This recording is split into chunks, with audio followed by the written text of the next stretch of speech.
फायदा हो गया रशिया का। और ईरान का चाइना को जो तेल जा रहा था वो कम हो गया।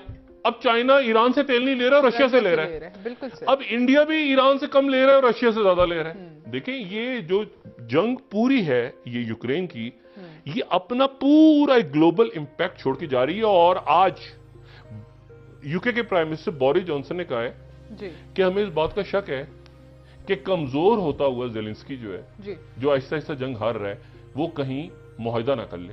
जय हिंद दोस्तों, मैं महेंद्र शर्मा स्वागत करता हूं वन वर्ल्ड हिंदी में। आपका उम्मीद करता हूं आप खुश और स्वस्थ है। दोस्तों आइए दिखाते हैं पाक मीडिया की एक लेटेस्ट डिबेट, जिसमें कैसे अब पाकिस्तानियों को मिर्ची लगने लगी है भारत के ब्रिक्स और क्वाड में बढ़ते हुए प्रभाव को देखते। और कहीं ना कहीं इनको मिर्ची ये भी लगने लगी है कि अब ईरान का जो तेल था वो पहले चाइना और भारत खरीदता था, उसने भारत और चाइना ने दोनों ने ही मिलकर तेल कम लेना शुरू कर दिया ईरान से, और रशिया से डिस्काउंट पे अच्छे डिस्काउंट पे ले रहा है। तो कहीं ना कहीं पाकिस्तानियों को अब मिर्ची लगनी शुरू हो गई है, क्योंकि ये इनके खुद के मुद्दे न उठा के, इस पूरी डिबेट में आप देखोगे खुद के जो मूलभूत मुद्दे हैं उनको न उठा के कैसे वर्ल्ड की ठेकेदारी करने लगते हैं। इन कौन सा नशा करके बैठते हैं, इनको पता ही नहीं है किसके बारे में क्या बोलना चाहिए। तो कहीं ना कहीं आज पूरी पाकिस्तान की आवाम जो दुख और परेशानियां झेल रही है, इसमें एक सबसे बड़ा रोल पाकिस्तानी मीडिया का है, जिन्होंने सिर्फ और सिर्फ बांट के पॉलिटिशियनों की चाटुकारिता करनी शुरू कर दी है। किसी ने पक्ष की तो किसी ने विपक्ष की चाटुकारिता, जबकि पाकिस्तानी आवाम का कोई आज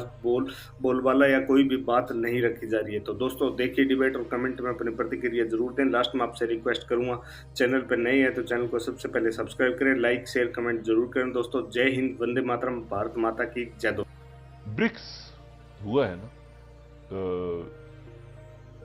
BRICS Brazil, Russia, India, China, South Africa. अच्छा, ब्रिक्स के बाद जो है वो ये पूरी दुनिया अगर आप देखें ना इस वक्त, तो एक घन चक्कर में फंसी हुई है। अच्छा, वो घन चक्कर ये है कि जो कहते हैं ना जिसको कि उसका यानी ब्रिक्स में इकोनॉमी, मईशत, इंडिया, चाइना, मईशत, इकोनॉमी, ठीक है, तिजारत हो रही है, उधर भी तिजारत हो रही है। लेकिन चाइना जो है वो लद्दाख पे और सरहदी तनाज़े पे बात करने को तैयार नहीं है, इंडिया के साथ वो तैयार ही नहीं है। अच्छा, इंडिया अमेरिका के साथ क्वाड,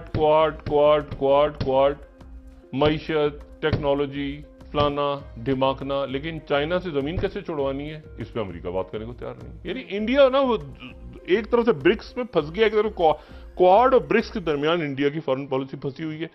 और 3 सी है उसमें, कॉन्ट्रडिक्शन, कंफ्यूजन और एक तीसरा सी भी मैंने लिखा था, कॉन्ट्रडिक्शन, कॉशन, वो कॉशन के साथ चल रहे हैं, और कंफ्यूजन और कॉन्ट्रडिक्शन। अच्छा, तो ये 3 सी में फंसी हुई है इंडिया की फॉरेन पॉलिसी। वो अपने लोगों को बता नहीं सकते ना कि अमेरिका के हम सबसे बड़े इत्तेहादी हैं, तो कहेंगे अच्छा वो जमीन क्यों छुड़वा क्यों नहीं रहा अमेरिका की। अच्छा, चीन से हमारी सबसे तिजारत होती है। अच्छा, चीन से तिजारत होती है तो चीन ने कब्जा क्यों किया हुआ है। मतलब एक अजीब सा कंफ्यूजन वहां पे है, जो कि कहीं ना कहीं जाके उसने मुकना है, लेकिन वो फंस गए बीच में। वो पूरी फॉरेन पॉलिसी फंसी हुई है इंडिया की। अच्छा, अब दूसरी जो बात है वो ये है कि ये जंग फंस गई है, ये जो यूक्रेन वाली जंग है ये फंस गई है। और जो जंगें फंस जाएं, लंबी हो जाएं, वो हमेशा कमजोर के फायदे में चली जाती है। जिसको दुनिया किसी गांव में कोई गामा पहलवान और एक हो सामने को मच्छर पहलवान, और गामा पहलवान और मच्छर पहलवान की लड़ाई हो जाए, और वो लड़ाई जिसको एक घूंसे पे खत्म होना था वो 1 हफ्ते तक चलती रहे, तो बाय डिफॉल्ट मच्छर पहलवान जीत गया, क्योंकि वो खिंच गई ना, मच्छर पहलवान जीत गया क्योंकि जंग खिंच गई, लड़ाई लंबी खिंच गई। वो तो लोग तो समझ रहे एक घूंसा मारेंगे गिरेगा ठुस हो जाएगा। अब खिंच गई जंग, लंबी खिंच गई, पाबंदियां आगे पीछे, ब्लॉकेड, लोग ये वो सारा। अब वो वॉर फटीग में एंटर हो गए अमेरिका और यूरोपियन कंट्रीज। वॉर फटीग, ये वॉर फटीग बड़ा खतरनाक मामला होता है कि फटीग शुरू हो जाए कि बस करो यार, जैसे अफगानिस्तान में नहीं हो गया था, अफगानिस्तान में नहीं होता, फटीग, बेजार हो गया, क्या मुसीबत है, यमन के अंदर फंस गए, क्या ध्यान छुड़ाओ यार, कुछ कहीं और जंग शुरू करो जाके। मतलब ये यूक्रेन अब फटीग में चला गया। और यूरोप को फंसा गया, पूरे यूरोप बीच में डिवाइड हो गया। अब क्या बात करेगा, कौन से बुल निकलेंगे, क्या करेगा, लेकिन फटीग में चले गए। और एक और इसमें जो बात है वो बड़ी इंटरेस्टिंग होने जा रही है जी। और वो ये इंटरेस्टिंग होने जा रही है कि जो प्रीमियर शी जिनपिंग है जी। वो कोई 2 साल तक मेनलैंड चाइना से वो नहीं निकले बाहर। जब से कोविड स्टार्ट हुआ तो मेनलैंड चाइना से वो नहीं निकले। वो अगले हफ्ते 2 साल के बाद पहली दफा मेनलैंड चाइना से बाहर निकल रहे हैं। और वो जिस जगह जा रहे हैं उस जगह का नाम है, वो जगह एक जजीरा है, एक जजीरा। और वो जो सेंचुरी ऑफ ह्यूमिलिएशन थी ना, जो 100 साल तक किंग डायनेस्टी थी जब चाइना में, और 100 साल तक जो ब्रिटेन और जर्मनी और फ्रांस और रशिया इन सब ने मिलके जो चाइना के साथ किया था, तो किंग डायनेस्टी उनकी आखिरी डायनेस्टी थी। 1912 में वो खत्म हो गई थी किंग डायनेस्टी, फिर रिपब्लिक ऑफ चाइना आ गया। तो किंग डायनेस्टी ने उनकी एक बड़ा खूबसूरत सा शहर एक आबाद किया था। और उनकी जब पहली ओपियम की जंग हुई, उनकी ओपियम की जंग हुई क्योंकि यहां से ईस्ट इंडिया कंपनी, ये जो अंग्रेज थे, पहले तो पुर्तगाल पहुंच गया था मकाओ के इलाके में, लेकिन फिर उसके बाद यहां से ईस्ट इंडिया कंपनी से तो बंगाल से अफ्यून जाती थी। ये बात हम पहले भी कर चुके हैं, और वो जाके वहां पे बिकती थी। और वहां पर जब बंदरगाहों पे लड़ाई शुरू हुई तो पहली ओपियम वॉर में चाइना हार गया, किंग डायनेस्टी हार गई। और बरतानिया ने कहा कि इसका खर्चा पूरा करने के लिए हम यहाँ पर तुम्हारा कोई अच्छा सा शहर हम ले लेते हैं। तो एक अच्छा सा शहर उन्होंने ले लिया बरतानिया। पहले उसका साउथ का हिस्सा लिया, फिर 1890-91 में उसका बाकी हिस्सा भी ले लिया। उस शहर का, उस जजीरे का नाम हांगकांग, उसे हम कहते हैं हांगकांग। और 100 साल के लिए लीज पे ले लिया, और वो 100 साल की लीज खत्म हुई 1997 में। 1997 में चाइना ने वो वापस ले लिया ब्रिटेन से।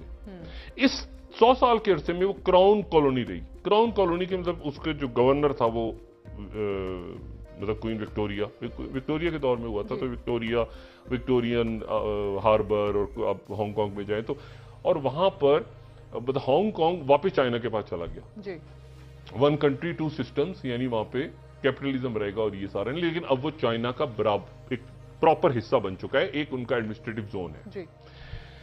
और इतना ज्यादा मर्ज हो गया, मतलब मगरिब ने पूरी कोशिश की कि ये हांगकांग जो छीन लिया था बरतानिया ने शिकस्त के बाद, उन्होंने पूरी कोशिश की कि किसी तरह से वो मगरिब का हिस्सा बन जाए। वहां से बड़े फनकार, मतलब मिसाल के तौर पे लोगों ने नाम सुना होगा, एक बड़ा यंग वो था हॉलीवुड स्टार, जो कि 32 साल की उम्र में फिल्म की शूटिंग के दौरान ही उसको ब्रेन हेमरेज हुआ, उसकी डेथ हो गई, जिसको हम ब्रूस ली कहते हैं जी। हांगकांग से था। अच्छा। वो 32 इयर्स की एज में उसकी डेथ हो गई। और जूडो, ये जापानीज है, जूडो, कराटे, जापानीज, चाइना का थोड़ा सा इन्फ्लुएंस है, एनीवे मार्शल आर्ट्स। तो ये पॉपुलर जो कल्चर था हांगकांग का, ये हॉलीवुड तक गया। नो मोर, अब तो सवाल ही पैदा नहीं होता, चाइना का हिस्सा है। मैं से भी कह रहा हूं कि ये जो विक्ट्री है ना, ये एक सिंबल है कि 2 जुलाई को 25 साल पूरे हो गए हैं। 25 साल हांगकांग को चाइना के पास वापस आए, उस हांगकांग जिसको बरतानिया ने छीन लिया था। और उसकी जो तकारीब हो रही हैं, उसमें शिरकत के लिए प्रीमियर शी जिनपिंग जा रहे हैं हांगकांग। अच्छा। यानी अब हांगकांग और मकाओ, ये दोनों जो है वो उन्हीं का हिस्सा है, उन्हीं का, यानी चाइना का हिस्सा है। लेकिन मेनलैंड चाइना से चीज, अब ये जो पूरा खेल हो रहा है ना, इसमें ऑयल जा रहा है। अच्छा, शुरू में जब जंग शुरू हुई तो सबसे ज्यादा ख्याल था ईरान को कि हमारा फायदा होगा, हमारा ऑयल ज्यादा बिकेगा इस यूक्रेन की जंग में। लेकिन अल्टीमेटली फायदा हो गया रशिया का। और ईरान का चाइना को जो तेल जा रहा था वो कम हो गया। अब चाइना ईरान से तेल नहीं ले रहा, रशिया से ले रहा है। बिल्कुल सही। अब इंडिया भी ईरान से कम ले रहा है और रशिया से ज्यादा ले रहा है। देखें, ये जो जंग पूरी है ये यूक्रेन की, ये अपना पूरा एक ग्लोबल इंपैक्ट छोड़ के जा रही है।